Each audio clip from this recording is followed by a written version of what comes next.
बिस्मिल्लाहिर्रहमानिर्रहीम। अस्सलाम वालेकुम। उम्मीद आप ठीक होंगे, खैरियत से होंगे। तैयब लोज फिर से आपकी खिदमत में हाजिर है।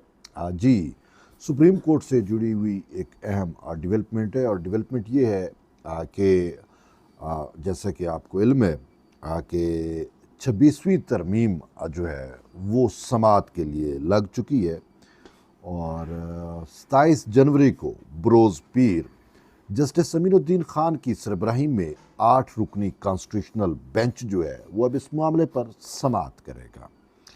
लेकिन क्या होगा उस पर हम डिस्कस करेंगे। लेकिन सबसे अहम चीज़ ये है कि समाअत के लिए जो है, यानी कि पीर के रोज़ सुप्रीम कोर्ट में न सिर्फ सिक्योरिटी के सख्त इंतज़ाम किए गए हैं, बल्कि जो समाज सुनने वाले होंगे उनकी भी तादाद को लिमिटेड कर दिया गया है। सुप्रीम कोर्ट ऑफ पाकिस्तान की जानिब से खसूसी इंतज़ामात या अरेंजमेंट्स जिसे आप कहते हैं वो किए जा रहे हैं, और इसके साथ साथ एक हिदायतनामा भी जारी कर दिया गया है।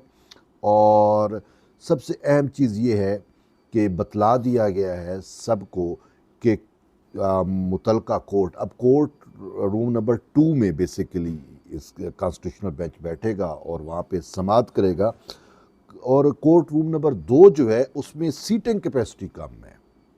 ये भी एक बड़ी अहम चीज़ है कि सीटिंग कैपेसिटी कम है, और छोटा एक कोर्ट है। कोर्ट रूम नंबर 1 जैसे आपने देखा एक बड़ा मैजिस्ट्रेट कोर्ट का उसका कंसेप्ट है, वहाँ पे ज़्यादा लोग जो है वो आ सकते हैं, सीटिंग कैपेसिटी ज़्यादा है। लेकिन कोर्ट रूम नंबर 2 जो है एक लिमिटेड है।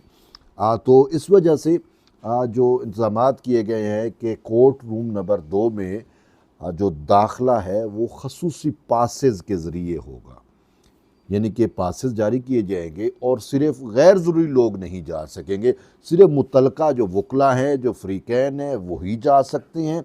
और मीडिया और वकला के लिए भी पासेस का इजरा किया जाएगा रजिस्ट्रार ऑफिस की जानिब से।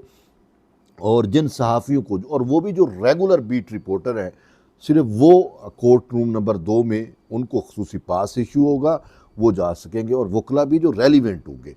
और फिर ये है कि आम पब्लिक के लिए जो है उसके लिए अलग एक अरेंजमेंट की गई है। और वो अरेंजमेंट ये है कि जो कोर्ट रूम नंबर 6 है और कोर्ट रूम नंबर 7 है, अगर आपने सुप्रीम कोर्ट देखी है तो आपको आइडिया होगा, कोर्ट रूम नंबर 2 ऊपर है और कोर्ट रूम नंबर 6 और 7 नीचे हैं, फर्स्ट फ्लोर पे है, या उस वहाँ पे जो है या बेसमेंट में आप कह रहे हैं, वो जो फर्स्ट फ्लोर ही बेसिकली बनती है। तो वहाँ पे जो है वो वाया ऑडियो लिंक प्रोवाइड किया जाएगा। स्क्रीन जजेस को जो कोर्ट रूम नंबर 6 और 7 में बैठेंगे वो जजेस को तो नहीं देख सकते, लेकिन ऑडियो आ रही होगी, उनको पता होगा कि प्रोसीडिंग वो लाइव ऑडियो में की सूरत में वो सुन रहे होंगे। तो ये जो है वो फैसला किया गया है। अब कोर्ट रूम नंबर 6 और 7 में जो लोग होंगे वो सहाफ़ी होंगे जो कवर कर रहे होंगे, लेकिन रेगुलर नहीं होंगे, तो वो कोर्ट रूम नंबर 6 और 7 में बैठेंगे, और वकला भी वहाँ पे बैठेंगे। तो यूँ एक अरेंजमेंट की गई है। और आप समझ, और इसके साथ साथ मोबाइल की इजाज़त नहीं होगी। और भी जब आप कोर्ट में इंटर होंगे कोर्ट बिल्डिंग में, तो खसूसी चेकिंग होगी, बैग पर्स वगैरह ये सब कुछ जो है वो चेक किए जाएंगे। तो बड़ी एक खसूसी अरेंजमेंट की गई है। बहुत पहले किसी दौर में ऐसा हुआ करता था जब इफ्तिखार चौधरी का दौर था उसमें, लेकिन उसके बाद अब ये पहली दफ़ा ऐसा होने जा रहा है। तो अब आते हैं कि कॉन्स्टिट्यूशनल बेंच जो है उसमें क्या मुमकिन तौर पे हो सकता है। तकरीबन 26-30 के करीब दरख्वास्तें भी आई हुई हैं, और सब ने कॉन्स्टिट्यूशनल अमेंडमेंट को चैलेंज किया हुआ है। और अब यहाँ पे और सब में प्रेयर क्या है मोस्टली कि फुल कोर्ट बेंच बनाया जाए। जस्टिस मंसूर अली शाह साहब का राग भी फुल कोर्ट का है, फैसला भी आप देख रहे हैं। तो जो उसने महफूज किया उसका भी, वो जो आपने देखा जो उन्होंने एडवेंचर करने की कोशिश की, और फुल कोर्ट वो काजी फैज़ ईसा के दौर से चले आ रहे हैं। और अपने तौर पे भी उन्होंने एक अटैम्प्ट की थी, मंसूर अली शाह और मुनीब अख्तर ने मिल के, और practice and procedure act committee का इजलास बुला के अपने चीफ जस्टिस को साइड पे किया और कहा कि 26वीं तरमीम पर जो है वो फुल कोर्ट बेंच बनाया जाए। तो वकला ने को भी फिर जवाब मिला, जिन्होंने दरखास्तें दायर करनी थी उन्होंने भी full court full court full court full court. अब यहाँ पे कुछ हमारे दोस्त ये राय दे रहे हैं या वो ये कह रहे हैं कि जी बज़ाहिर ऐसा हो सकता है कि मामला फुल कोर्ट की तरफ जाएगा, कॉन्स्टिट्यूशनल बेंच में जब ये चीज़ आएगी तो फिर वो कह रहे हैं जी फुल कोर्ट में फ़लाँ भी जज हो जाएगा, फ़लाँ भी हो जाएगा और यूँ हो जाएगा। क्या ऐसा मुमकिन है? मैं इस चीज़ पे सोच रहा हूँ कि ऐसा हो नहीं सकता। मामला फुल कोर्ट को जा ही नहीं सकता और ना ही जाएगा।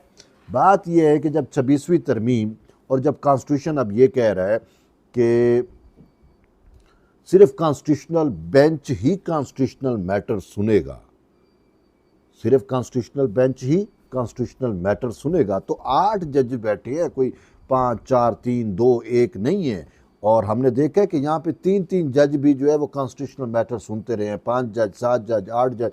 तो 8 जज का जो पैनल है या वो एक सफिशेंट है, ये भी एक फुल कोर्ट में आता है, लार्जर बेंच है, तो वो जो है ये मामला सुनता है या सुनेगा। और उसमें जो है वो चूँकि अब 26वीं तरमीम पाबंद कर रही है कि कॉन्स्टिट्यूशनल मैटर सिर्फ कॉन्स्टिट्यूशनल बेंच में जाएंगे, तो बाकी फुल कोर्ट में अब फुल कोर्ट अगर बना भी दिया जाए तो इसका मतलब है फिर मंसूर अली शाह का मुतालबा मान लिया गया। तो मंसूर अली शाह तो पहले से कह रहे थे कि फुल कोर्ट बेंच बनाया जाए। अगर आपको याद हो कि उन्होंने अपने तौर पे 31 अक्टूबर 2024 को जो कमेटी का इजलास बुलाया था जिसमें चीफ जस्टिस को बाईपास किया था, तो उसमें उन्होंने फुल कोर्ट का ही मौक़िफ़ इख्तियार किया था ना कि फुल कोर्ट, और उसने तो 4 नवंबर या गालिबन 5 नवंबर के लिए समाअत भी मुकर्रर कर दी थी। तो अब जो है क्या अब उन्हीं का मुतालबा मान लिया जाएगा? ऐसा तो नहीं हो सकता। और फिर ये है कि मंसूर अली शाह साहब बार बार फुल कोर्ट पे क्यों आते हैं? बात यह है कि वो वहाँ पे अपनी तौर तरतीब में कहीं ना कहीं जजेस के साथ कुछ ना कुछ शायद वो अटैम्प्ट कर चुके हैं, कहानी कर चुके हैं। फुल कोर्ट में मामला जाता है तो मामला कुछ भी हो सकता है। ये भी एक चीज़ बड़ी समझने के लायक है, क्योंकि यहाँ पे जो है वो मंसूर अली शाह हो या बाकी वो खामोश बैठने वाले नहीं हैं। और फिर अगर आप देखें कि इन्हीं स्लॉट के अंदर जो जजेस मौजूद हैं उसमें मुस्तकबिल के चीफ जस्टिस बनने वाले भी जज शामिल हैं। और 26वीं तरमीम से चीफ जस्टिस का वो जो सीनियरिटी वाला प्रिंसिपल था वो सबसे ज़्यादा मुतासर हुआ है।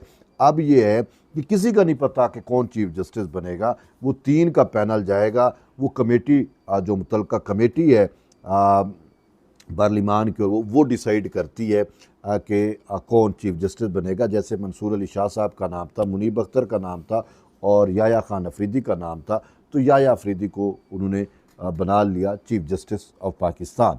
तो 2 नहीं बने।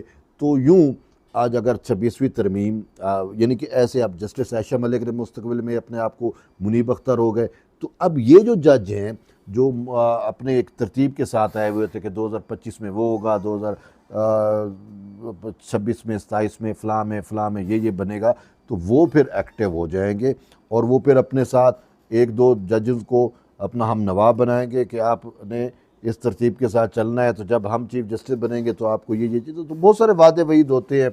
तो ये सारी चीज़ें हैं। तो इस वजह से अगर फुल कोर्ट बना तो उसमें बहुत ज़्यादा गड़बड़ हो जाएगी, बहुत ज़्यादा। और फिर वैसे एक चीज़ तो तयशुद्ध है कि पार्लिमान की जो कानून साजी होती है ना, उसको उड़ाया नहीं जा सकता। 26वीं तरमीम जो है वो सिर्फ उस सूरत में ही वापस हो सकती है जब पार्लिमान वापस लेना चाहे, वरना कोई और नहीं ले सकता। तो ये अब सूरत हाल है। तो बहरहाल पीर का रोज़ बड़ा है और पीर के रोज़ एक और मुकदमा भी समाअत के लिए मुकर्रर है, और वो मुकदमा है जस्टिस जमाल ख़ान की सरबराही में 6 रुकनी बेंच है, और वो है कि जस्टिस मंसूर अली शाह साहब ने जो अटैम्प्ट्स किए हैं उनको वो शायद अनडू कर ले। वो जो एडिशनल रजिस्ट्रार की तौहीन अदालत है उसका इंट्रा कोर्ट फ़ैसला उसने चैलेंज किया है, ICA आई हुई है। अब उस पर भी पीर 1 बजे बेंच बैठेगा। तो पीर का दिन जो है वो सुप्रीम कोर्ट में बड़ा अहम दिन होगा, और इसमें जैसे सिक्योरिटी के साथ इंतजाम हैं वैसे कुछ ऐसा अनहोना भी हो सकता है। तो बहरहाल अपने आप को रेडी रखें।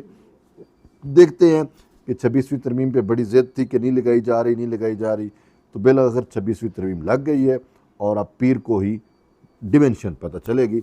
उस वक्त तक आप जुड़े रहिए। तो ये ब्लॉग के साथ मिलते हैं एक नई वीडियो, तब तक इजाज़त दें। अल्लाह हाफ़िज़।